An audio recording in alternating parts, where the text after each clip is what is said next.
Hello, everybody. I am pleased to welcome Dr. Sharnael Wolverton-Sehon, an author, neuropathic doctor, and conference speaker who specializes in, I was going to say agitating for the truth, but also igniting the truth and true wholeness path, goal, body, mind, body, spirit.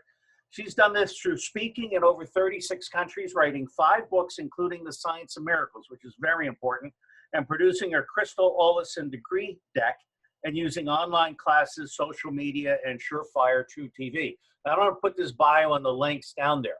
Now, we have a very quick boom, boom, boom in anticipation of Donald Trump's Red October show here with 5 questions. So we're going to start right off.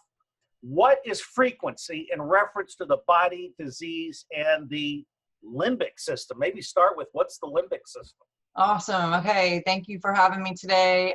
Really fast. So frequency is a measurement. Our body on a healthy adult day measures at 67 megahertz. And the lower that you get, the more opportunity you have to be more susceptible to dis-ease in the body. The limbic system, like this is your frontal lobe, and right behind that is your limbic system. And your limbic system is the librarian of defrag in your body. It holds and or stores or eliminates and transmutes. So if you're subjected to any kind of trauma, or maybe something repetitive or something you wouldn't expect out of anywhere that's shocking to you, your body takes that information and it basically says, are we going to defrag this and transmute it? Can she process, or can he process? Or are we going to store this somewhere in the body?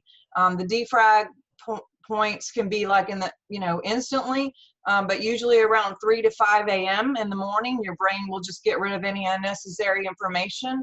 But there are times when things have a little more stick because we're not processing, or it's too terrible, or maybe, you're not old enough or mature enough to process. And so the limbic system, as the librarian, takes that information and goes, you know what, we're going to shelf this. We're going to put it in whatever organ, whether it's the thyroid or the knee or whatever, and it'll sit there dormant. Now, it can stay dormant for a minute. It could stay dormant for a week. It's weeks, months, decades. But when it's time to transmute or move out, it'll send signals to the body in that organ, and we interpret that as disease or pain or whatever the situation is. And instead of whatever, to go to a doctor gives you drugs to turn off the pain. It doesn't deal with the root issue. It doesn't transmute. So frequency is really important, because if we can keep frequency up high and we can stay above the snake line, then we're not going to have any of those traumas stored in the first place. Well, within this question still, is frequency like electromagnetic pollution or bioenergetics? Yeah, what is frequency? It's an energy. It's a megahertz, and it's a rotation of energy that moves throughout your body. It holds with current, water, the ground itself, the earth has a frequency. Food has frequency, color. There's so many things that have frequency. People, you can have a high vibe. I'm sure you've been around a high vibe person before, where you leave and you feel like energized, and then other people are like vampires and they literally can them down or stuck. So let me ask you this question. Can music be weaponized? Absolutely, 100%. They've already shifted music to be in a dissonance, to be against us in our body. They do the same thing with media. Media itself is all tuned into beta waves in your brain, which is the high beta waves. That's not where you want to stay, because your body stays in dissonance. And then all right. Well, you've got to improve your bandwidth, because we're getting a lot of static from you, but we're going to continue. So question number 2, what is the biofield, and how can we use frequency to shift the biofield? Yes, so your biofield is called bio because it's 2. Your biofield is both electric, radiating out, and it has back in, magnetizes back in. Everyone has one. The Earth has one, and we all have one. Is it still going? Is it? You're really messing up here. Do you have 2 things on or something? You've got some kind of feedback loop that's screwing up this interview. I don't have anything on. All right, let's carry on. So yes. Question So number 3. everyone has a biofield. It's about 6 feet to 8 feet around your whole body. The earth has one too. Anything alive has a biofield, and within it contains code. So we're sending out code on a regular basis. It comes from our thoughts. Our thoughts have a frequency. Our words carry frequency. Our feelings and our heart carry frequency. You can also have a signature DNA. So your very cells have a frequency. That signature foot, can put like a thumbprint exact to you that no one else has, and you carry that, and it goes in the code. So it's radiating out, but it's also magnetizing back in. So whatever you think about, talk about, feel, you actually get a match. And so we're constantly bringing in and sending out, depending on our epigenetics. So love and hate change your frequency. Yes. And this kind of ties in with what someone else said in the 5 lessons of life. What you are, what you radiate, you are who you are with. Yes. That's fascinating to me. So number 3, what does this mean as far as a collective world and the Schumann effect? Do you have an example? Yeah, so they've done several measurements where they take generators and they have them placed in different places all over the world, and they can measure as a collective body. Is all thinking about one thing or focus on. We're trying to make room. It's actually shown to affect the entire Earth frequency, which is 7.83, and we've seen spikes like with Princess Diana, her death or her wedding. The first one that was calculated was the O.J. Simpson situation where he was all driving, and if you think about it, media all over the world, we were all doing that one thing.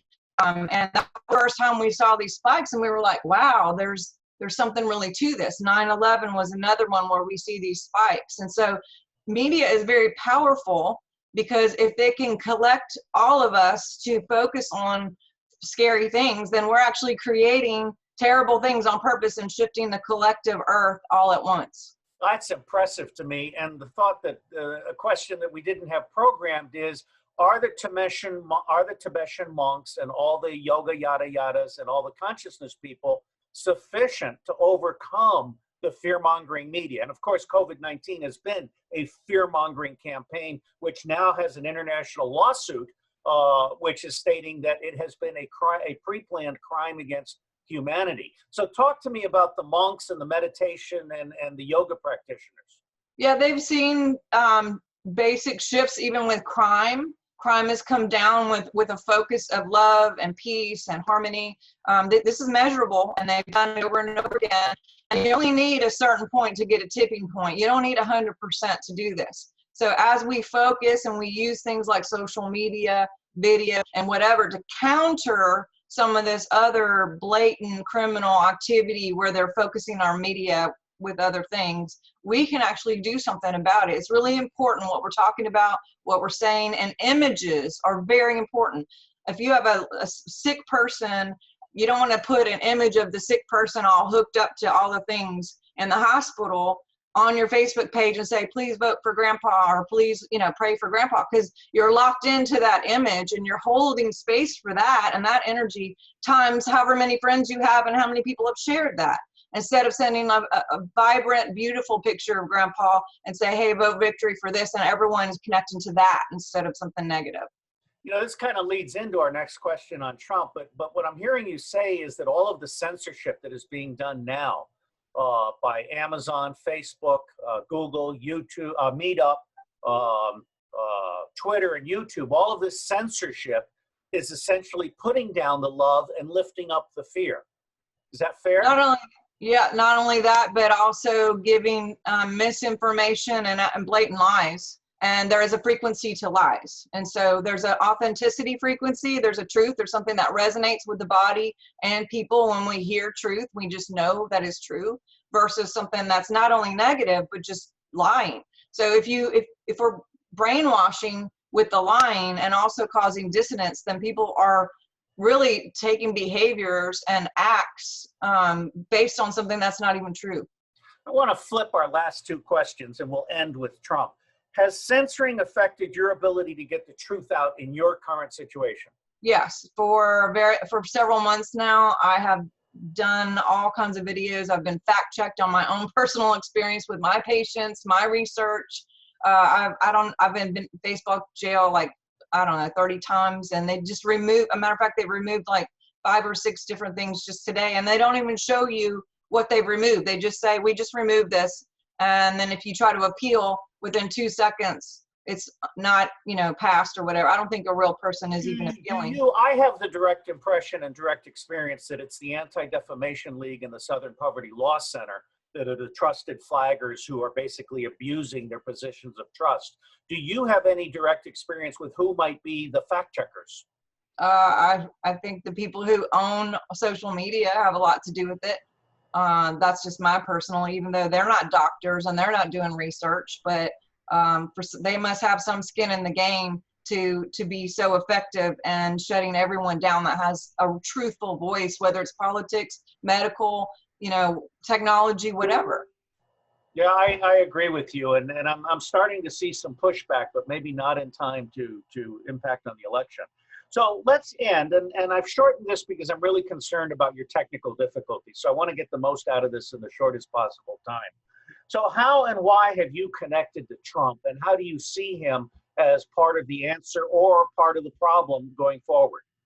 Well, I had a dream in 2007 regarding preparation for us as a planet to start praying for him.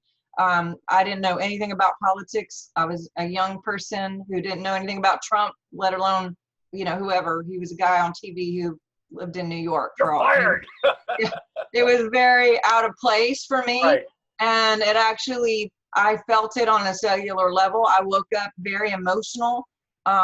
Because of my platform at the time, I actually blogged about it because it just seemed so weird, but it rang true to my very cellular being. But and I was told that he would be running for president and that we needed to start already in 2007 praying for him and just sending him good vibrations or whatever you want to call it.